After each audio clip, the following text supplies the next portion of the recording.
Well, a big night tonight for the Ohio Machine as they knock off the New York Lizards by the final score of 14-9. An impressive win for Ohio, and really that helps them keep pace right now in the league standings. Evan, first off, let's talk about Ohio and their performance tonight.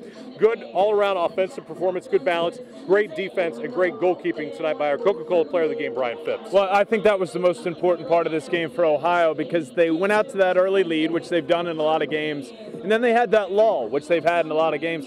But their defense picked them up, and it was Brian Phipps making some key saves that kept New York from getting back in this game and grabbing the lead, and allowed Ohio to beat New York for the first time in franchise history. Yeah, New York came into the game, they had nothing to gain by winning tonight because they've already locked up the #1 spot. But for Ohio, playing for a home game, now tied with Rochester and Boston at 8-5, and Ohio controls their own destiny next Saturday. Yeah, this is an important one for Ohio. They obviously want to keep pace, get that 2 seed, have a home game here in 2 weeks, and then not have to face New York until a championship game, possibly. And for New York, I don't think there's any real concern coming out of this game, except maybe an injury to Nicky Polanco that could be serious.